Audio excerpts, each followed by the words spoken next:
So he should try and make it work. I think it'd probably be better for the country if he didn't, but for his family, he has to try. For the country, it would be better if he separated from her, never spoke to her again, returned to the United Kingdom, repented, asked all his family for forgiveness for all the horrible things he published about them, and rejoined the fold and started working again for a living rather than just sponging off of his family remotely. Breaking right now, the war between the Trump family and Prince Harry and Meghan Markle has slowly but surely really ratcheted up ahead of the election and the potential of Donald Trump being president and having the possibility to deport Prince Harry if he did indeed lie on his entry documents to enter the USA. That is something, of course, the Heritage Foundation is desperately trying to find out, appealing the latest decision in the US courts.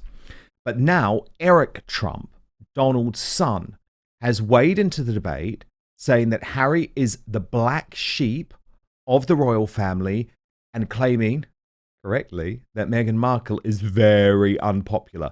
Father Calvin Robinson, who has been with Donald Trump this week, is going to weigh in shortly. First, though, here's what Eric Trump had to say. It's one kind of black sheep that doesn't exactly know where he is, led by, I think, a wife who's pretty unpopular, probably both here and over where you are. And it's actually sad because I do think one of the greatest, one of the most beautiful things in the UK is actually the monarchy and what it stands for and what it symbolizes and this family. And I mean, it's gorgeous. And by the way, the United States loves it. Yeah. Every single time there's a royal event, a positive, weddings, etc., or horrible, right? In terms of maybe somebody passing, it's covered on every station. We love it for some reason. People are fascinated by it. But then you have kind of the saga of people who've just gone off the deep end, and it's actually sad to watch. But I think people can differentiate the two sides. I think they can differentiate this from this, which everybody loves, and so I don't give a damn if he did drugs, if he did what. It means nothing. But I can tell you, my father and our entire family has tremendous respect for the monarchy. So, of course, Father Calvin Robinson, Prince Harry and Meghan Markle, we know they're massive Democrats. What's been really interesting is they haven't weighed in on this campaign. I believe it's because they are now so unpopular. Actually, if anything, it would probably drag down Kamala Harris.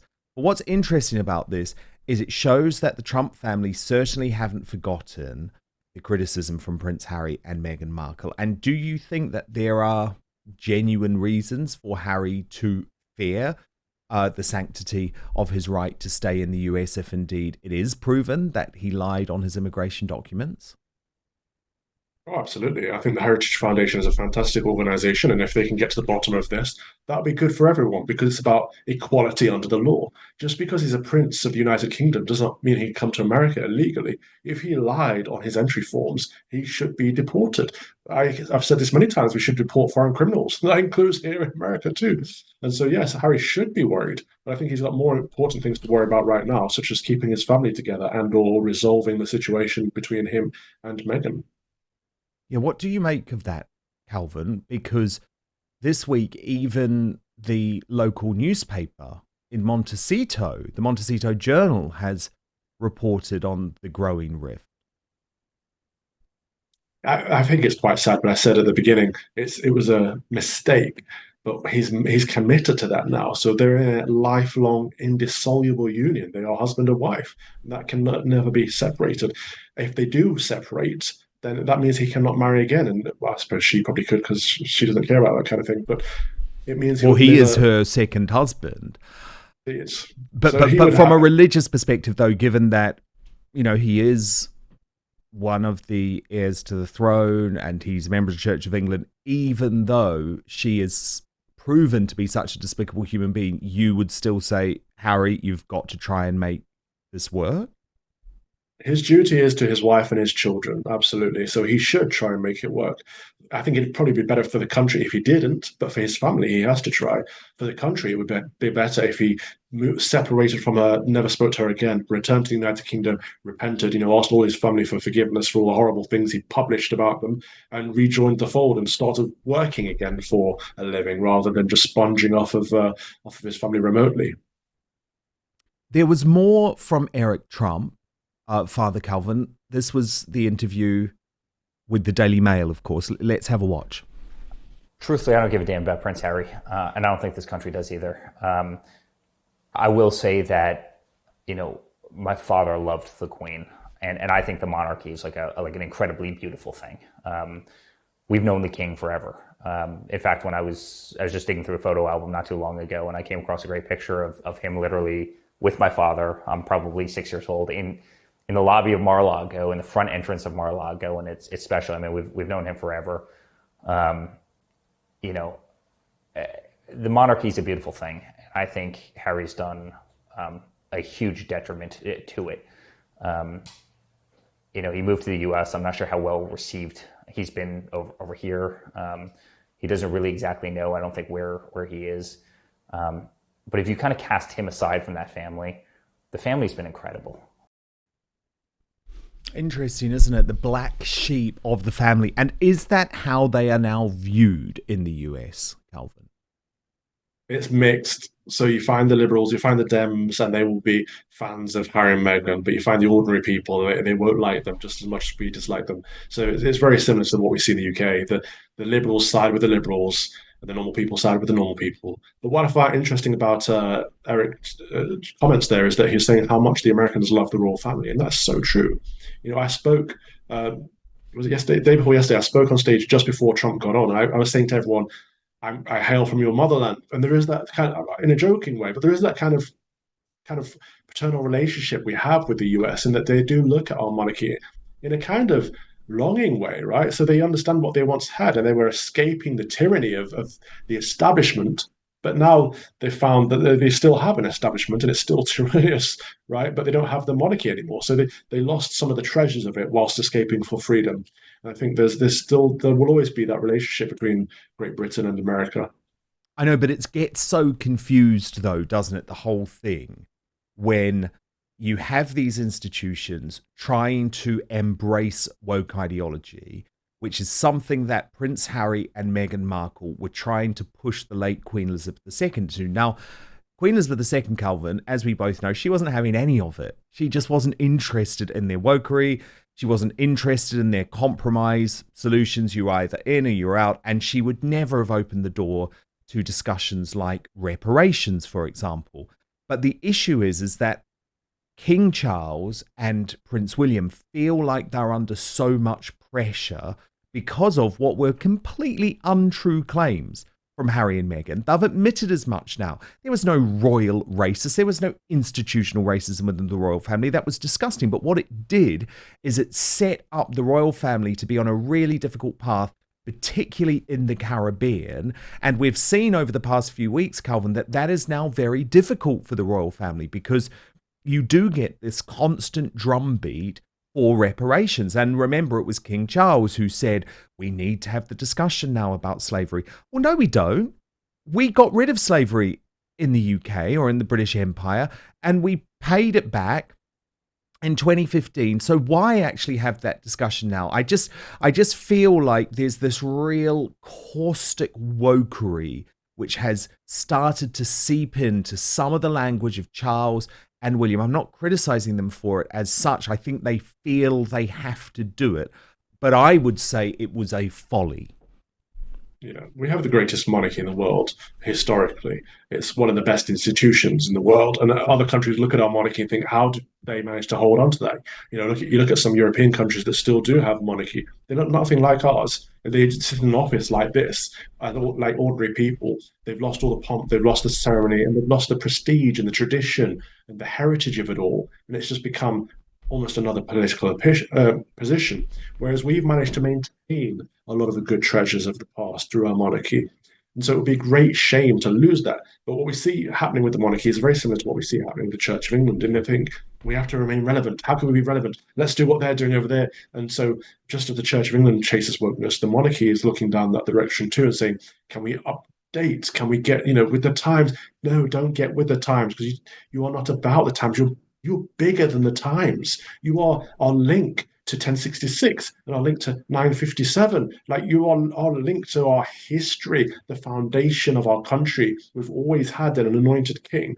And I don't think we always will have, but it's nice to maintain it for as long as we can. And the moment they drop the pomp, the ceremony, the tradition, the heritage, and the values, and the moment they take on board wokery and modernity, they become irrelevant.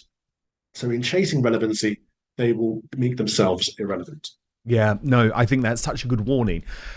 But again, I stress, Calvin, so much of this has been out of their hands because, let's be honest, I mean, Harry's an embarrassment now. And Charles may not be prepared to admit it, but William certainly does. And I'll give you the example recently of him releasing these pictures of him surfing and video of him surfing. Now, that actually wasn't even in the ocean, by the way, Calvin. It was in a man-made sort of lagoon, and it's run by Kelly Slater, who's the famous former Baywatch star and surfer. And fine, but this is something a D-list celebrity does to show off. Prince Harry is now 40 years old, so I find this very juvenile and very embarrassing. But the bigger point is he not degrading the entire monarchy with these sorts of antics? He is, because he drags the monarchy down to that celebrity culture level. Again, the Yeah. monarchy is supposed to be above that. It's a standard we aspire to. It upholds the entire nation. It's not just, oh, where did they go on a holiday and which other celebrities do they know? Harry's been in LA for too long. He's a part of that culture now. And I think Meghan's dragged him down to her level, unfortunately. Yeah, I know. Now, look, in terms of the legal situation, Calvin, it is developing, by the way, because Newsweek has broken the story that Prince Harry's visa drugs headache isn't over yet because the Heritage Foundation have applied to overturn the Biden administration's victory in a lawsuit seeking the publication of his immigration papers. Now, we know, Calvin, that the judiciary in the US is very different to the UK, and what is likely to cause trouble for Harry is a Donald Trump presidency. I mean, I can say right now, there's absolutely no chance of this going anywhere if Kamala Harris remains president, because she's on board. She's totally on board with Harry and Meghan. But all of a sudden, if there are some key judges appointed by a new President Trump, I think all of a sudden there is a possibility that at least we will get the documents unsealed, which will be very embarrassing for Harry, because while none of us know for certain, it feels completely unbelievable to think that he would have written on an immigration form when you're wanting to move to a country, oh, yeah. I took loads of illegal drugs with Monica from Friends. It just wouldn't happen, would it? But first, we've partnered with Gundry MD to share this information with you. Would you believe me if I told you inside your pantry right now is one of the healthiest foods on the planet? Yes, it's true. And it's not some weird, trendy superfood. Spoiler alert, it's olive oil. You've probably used to cooking with it, but there are countless ways to use olive oil to help yourself look and feel younger. For example, olive oil is a natural way to help you achieve a more youthful appearance. Besides helping you look younger on the outside, it's a fantastic tool for your insides as well. According to Dr. Stephen Gundry, a famous cardiothoracic surgeon, nutrition expert, and health advocate, you should get as much high-quality olive oil into your daily routine as possible, whether it's taking a shot of it daily or keeping a bottle of it in your bathroom medicine cabinet. But what kind of olive oil is best for your health? Well, any olive oil can give you some benefits, but if you're looking to get the best results, it matters a lot which one you pick. The olive oil industry is huge, you see. You can tell by the number of olive oil brands you can see at the grocery store, and you can bet they're not all made with the consumer in mind. and many brands may even cut corners one way or another to increase profits. When Dr. Gundry came to that realization, he was appalled. But some olive oils are so powerful, it may only take a few tablespoons a week to see these incredible health benefits. So how can you tell between an olive oil that can be a health booster and which one isn't up to par? Well, in an effort to answer that question, Dr. Gundry has decided to take a stand and release his personal research and findings. This video has gone viral since its release, and it's important you see it so you can start benefiting immediately. So you can watch the video right now by going to getolive1.com/outspoken, or you can just click on the link in the description box below.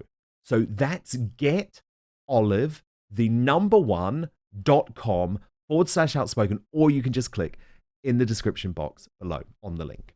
People who have taken his advice have shared their results with him, saying the olive oil they bought after learning his simple rules have helped change their lives. So make sure you go to getolive1.com/outspoken or click on the link in the description box below this video. But now, back to the show. So he is probably most likely going to be exposed as a liar, which we know he is, but this obviously is more serious. He should never have written that book in the first place. No. That was his biggest mistake. All of the details that have come out from that book were just embarrassing for him and his family. It's dragging the institution of the monarchy down to the gutter. It's a great shame that he did it for his own fame and fortune. But this seems to be his operos it's a hot Pris Morandi at the moment. Same with the surfing pictures. Look, I am out there. I'm relevant. Look at me. Look at me. Stop it, please. Just get on with some work. Do something. Make a difference. I know. And I think the thing that I find completely unforgivable about that book, because yeah, he clearly regrets it, Calvin, because he's releasing the paperback this year with no updated chapters. Now, that doesn't happen when you have been given a multi-million-dollar deal from a major publisher. They demand new chapters. So this is special treatment for Harry. He's realized he pushed it too far. But the problem is, and this is where I will never forgive him, Calvin, well, the Queen, the late Queen, isn't around, and your beloved grandfather, Prince Philip, isn't around to actually see you repent. They died in the knowledge that you were literally going out on a grand scale to try and prove that the institution that they had moved into the modern era with the creation of the Commonwealth was racist. And no matter what anyone tries to say close to Harry, I have spoken to so many people close to the royal family who say Harry's behaviour absolutely put pressure on the late Queen in her dying months. Now, probably not so much Prince Philip, because we know he's the type of guy to roll with the punches. But the fact that Harry and Meghan still went ahead with their Oprah Winfrey interview, knowing that Philip had just been rushed into hospital. I know, Calvin, you're probably going to say, well, we have to forgive. But I find that very difficult to forgive, if I'm honest. Yeah, we do have to forgive, but they have to repent, and I don't see them showing any contrition. I don't see them sorry for all this stuff. I see them doubling down and doing more of it more often than not. Actually, it is a great shame, and the way that the Queen was treated, not just by Prince Philip, but also by Meghan, especially, it was horrible. And of course, that adds on to what was going on elsewhere with the late Queen, late great Queen, when the state was oppressing her. That Prince Philip's funeral was that photograph will haunt our country for a generation. The late great Her Majesty the Queen Elizabeth II sat there by herself in Westminster Cathedral, Westminster Abbey, with the face mask on, mourning the loss of her lifelong husband and partner, because we were not letting anyone go within 3 meters of each other because of a tyrannous, ridiculous government. It's just disgusting. All of it. There's no way to end one of the greatest reigns that our country has ever seen. No, she died at a really disappointing time in history, actually.